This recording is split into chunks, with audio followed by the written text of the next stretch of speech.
Praise the Lord भाई और बहनों, सबको जय मसीह की एक और बार स्पिरिचुअल मॉर्सल्स में मैं आपको स्वागत करना चाहती हूँ। पिछले हफ्ते के एपिसोड में हमने देखा कि जब हम परम पिता परमेश्वर के भवन में आते हैं, जब हम उनके संतान होते हैं, तो वो हमें क्या देते हैं। 3 चीजों को हमने देखा था और उसको समझने के लिए हमने उढ़ाऊ पुत्र के कहानी, उढ़ाऊ पुत्र के दृष्टांत जो है उसमें से मनन किया था। सबसे पहले हमने देखा कि वो पिता ने उढ़ाऊ पुत्र को क्या दिया था। सबसे पहले एक वस्त्र पहनाया और उसको हमने वचन से मनन करके समझा कि जो वस्त्र है वो है धार्मिकता। हमारे स्वर्गीय पिता ने हमें धार्मिकता को पहनाया है। दूसरी चीज जो उढ़ाऊ पुत्र के पिता ने उढ़ाऊ पुत्र को दिया वो है उसके हाथों के लिए अंगूठी। और हमने वचन से मनन करके समझा कि अंगूठी हमारे अधिकार को दिखाती है। हमारे स्वर्गीय पिता ने मसीह यीशु में हमें एक नया अधिकार दिया है। आज हम तीसरी चीज पे मनन करेंगे। तीसरा चीज वो क्या है उस पे हम ध्यान लगाएंगे। उढ़ाऊ पुत्र के पिता ने उसको तीसरी चीज जो दिया वो है उसके पैरों के लिए जूतियां। अब जूतियां क्या किस चीज को दर्शाती है ये समझने के लिए हम पवित्र शास्त्र के भिन्न भिन्न जगहों से हम मनन करेंगे। सबसे पहले हम देखते हैं रूत की कहानी। रूत की कहानी हमें से अनेक लोग जानते हैं। रूत और नओमी दोनों विधवा हो जाते हैं। रूत नओमी की बहू है और ये दोनों वापस अपने गांव, अपने शहर बेथलेहम में लौट आते हैं। रूत के पुस्तक 4 अध्याय में जब हम पहुंचते हैं तो वहां हम देखते हैं कि ये जो शख्स है बोआज रूत को विवाह करना चाहता है और साथ ही साथ नओमी का पति जो मर गया, उनका जो हक है, उनका जो जमीन है उसको ये खरीदना चाहता है। लेकिन वहां पे एक समस्या हम देखते हैं। वहां पे जो नओमी का एक कुटुंबी है, उस व्यक्ति के पास इस जमीन के ऊपर ज्यादा हक है।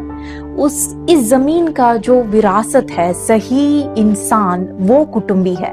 लेकिन समस्या ये है कि वो व्यक्ति उस जमीन को खरीदना नहीं चाहता। वो व्यक्ति रूत को शादी करना नहीं चाहता।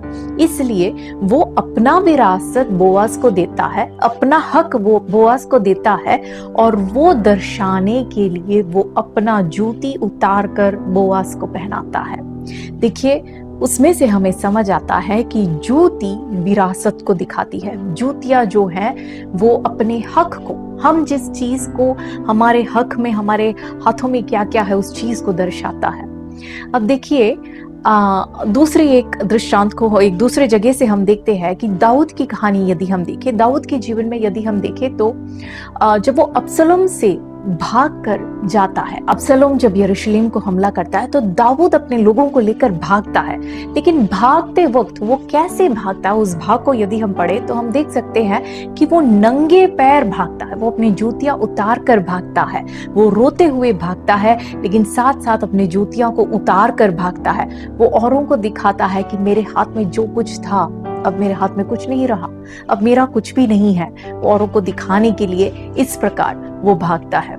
यशायाह नबी के पुस्तक 20वें अध्याय उसकी दूसरी आयत जब हम पढ़ते हैं, वहां पे परमेश्वर यशायाह नबी से कहते हैं कि अपने पैरों के जूतियों को उतार दे। वहां पे परमेश्वर यशायाह नबी के द्वारा मिस्र और कुश देश के लिए एक भविष्यवाणी के रूप में, एक सिंबल के रूप में, एक सिंबॉलिक रूप में परमेश्वर यशायाह नबी को कहते कि तेरे जूतियों को उतार दे। उनसे प्रभु कहता है कि आने वाले दिनों में तेरा जो कुछ भी है, तेरा जो भी विरासत है, तेरा जो हक है, वो सब तुझसे छीन लिया जाएगा और तू एक कैदी होकर यहाँ से जाना होगा। तो जूतियां जो है भाई और बहनों विरासत को दिखाती है। हम प्रभु के वचन से हम इस चीज को समझ सकते हैं। और गलातियों के पुस्तक में पौलुस हमें समझाता है 4 अध्याय में कि हम परमेश्वर के संतान हैं, हम उसके पुत्र हैं, हम दास नहीं। और जब वो समझाते 7वें आयत में जब वो पहुंचता है तो वो हमसे कहता है क्योंकि हम उसके पुत्र हैं, हम वारिस हैं, हम दास नहीं, हम वारिस हैं। हम किस चीज के वारिस हैं? हमारी विरासत क्या है? इस पुस्तक में जो कुछ भी लिखा है सब कुछ हमारा विरासत है, सब कुछ हमारा हक है। इस चीज को हमें नहीं भूलना है। उदाहरण तौर पर चंगाई। देखिए, मेरे जीवन में अनेक बार मैं बीमार हुई हूँ और जब मैं बीमार होती हूँ कई बार ऐसे हुआ है कि दिल में बहुत ही दुखी हो जाते हैं और प्रार्थना नहीं किया जाता। जब इस प्रकार से दुखी होकर लेटी होती हूँ तो कई बार मेरे साथ ऐसे हुआ है कि एक पुराने गीत की बोली मेरे मन में एकदम से गूंजने लगती है, और वो एक मलयालम गीत है। उस गीत की बोली इस प्रकार है कि क्योंकि यहोवा परमेश्वर मेरा पिता है और क्योंकि वो चंगा करने वाला है, चंगाई मेरा हक है, चंगाई मेरी विरासत है।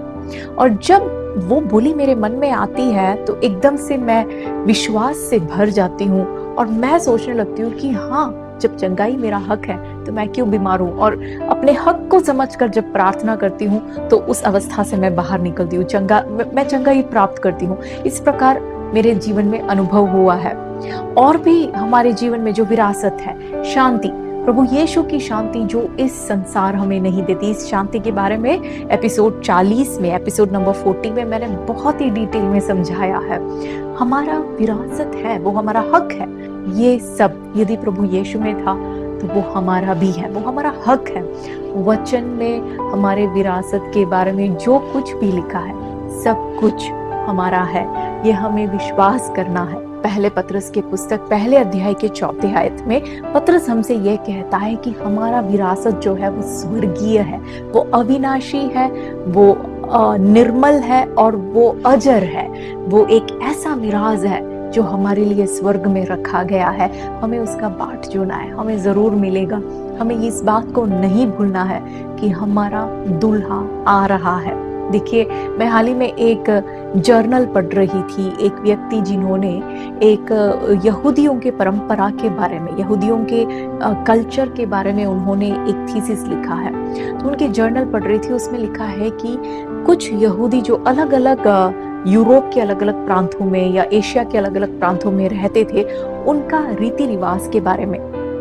उसमें एक खास बात मैंने ये देखा कि जब वहाँ किसी का मंगनी हो जाता था तो वो अपने मंगेतर को एक गिफ्ट देता था, अपने दुल्हन को, जो दूल्हा है वो एक गिफ्ट देता था। और उस गिफ्ट का एक सबसे इम्पोर्टेंट भाग था उस दुल्हन के लिए जूतियाँ।